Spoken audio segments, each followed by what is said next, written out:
வணக்கம் நண்பர்களே. நிலநடுக்கத்தை பொறுத்தவரையிலும் ரிக்டர் அளவுகளின்படி 6 புள்ளிக்கு மேலே பதிவானாலே அதிகமான பாதிப்புகளை ஏற்படுத்தும்.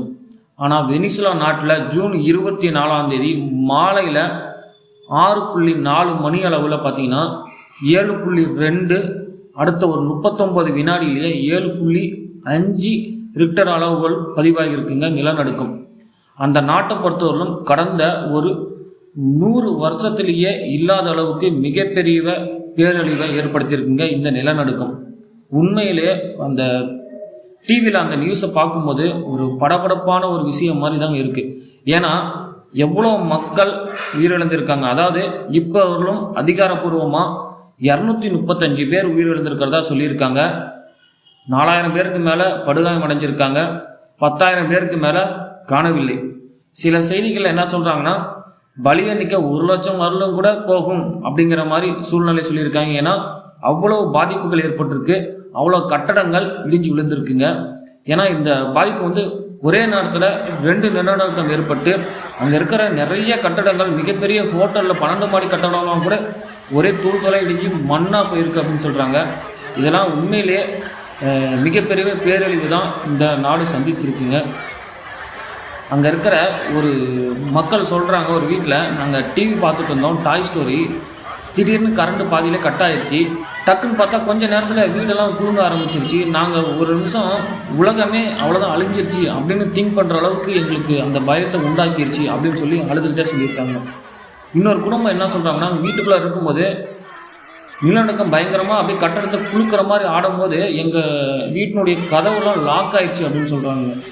அவங்களால அந்த கதவை ஓப்பன் பண்ண முடியலையாம்மா. ட்ரை பண்ணியும் பால்கனியில் எங்களை யாராவது காப்பாற்றுங்கன்னு கத்தி கூச்சலிட்டு இருக்காங்க. அப்போ சில பேர் அவங்க கதவை உடச்சி அவங்கள கூட்டிகிட்டு வெளியில் வந்திருக்காங்க. வெளியில் வந்த அடுத்த கொஞ்சம் நொடியிலே பார்த்தீங்கன்னா அவங்க பில்டிங்கே 3 மாடி கட்டடம், பில்டிங்கே அவங்க கண் முன்னாடியே தரமட்டமாக இருக்குங்க. அதை அவங்க அந்த பேட்டியில் பார்த்தீங்கன்னா அழுதுகிட்டே சொல்கிற விஷயம் பார்த்தீங்கன்னா அப்படியே நெஞ்சு பதக்கிற மாதிரியான ஒரு விஷயமா இருக்குது. இது என்னன்னா, வெனிசுலாவில் அந்த கரிபியன் தீவு அந்த தட்டும் தென் அமெரிக்காவினுடைய தட்டும் ஜாயின் பண்ணுற இடத்துல இருக்காங்க. மேபி அந்த தட்டுகள் மோதக்கூடிய உராய்வுனால இந்த நிலநடுக்கம் ஏற்பட்டிருக்கலாம் அப்படிங்கிறது ஒரு அறிவியல் பூர்வமாக ஒரு நியூஸ் இருக்குது. எப்படியோ இன்னும் இடிபாடுகளில் கிட்டத்தட்ட 10,000 பேருக்கு மேலே சிக்கியிருக்காங்கங்கிறது தெரியுது. நிறைய பேர் இன்னும் கண்டுபிடிக்க முடியல. இடிபாடுகளில் இன்னும் கூட உயிரோடு இருந்துட்டுருக்கலாம் நிறைய பேர் மக்கள். அவங்க எல்லாமே கண்டிப்பாக உயிரோடு மீட்கப்படணும் அப்படிங்கிறது தான் எல்லாருடைய கடவுளை நம்ம எல்லாருமே பிரார்த்திக்கணும். இதுக்கு முன்னாடி இந்த 2026 வருஷத்தில் நிறைய நிலநடுக்கங்கள் ஏற்பட்டிருக்குங்க. லாஸ்ட்டாக ஆப்கானிஸ்தானில், மலேசியாவில், வனுவாட்டா அப்படிங்கிற ஒரு பசிபிக் தீவில், இந்தோனேசியா, ஜப்பான், பிலிப்பைன்ஸ் எல்லாம் இந்த வருஷம் நிலநடுக்கம் ஏற்பட்டிருக்கு. அங்கேயும் சில உயிர்கள்லாம் இறந்துருக்காங்க. லாஸ்ட்டாக பிலிப்பைன்ஸில் பார்த்திங்கன்னா 77 பேர் இறந்துருக்காங்க. ஆப்கானிஸ்தானில் 10 பேர் இறந்துருக்காங்க. ஆனால் இந்த நிலநடுக்கம்ங்கிறது இன்னும் எண்ணிக்கை தெரியப்படாத அளவுக்கு பாதிப்புகள் ஏற்பட்டிருக்கு.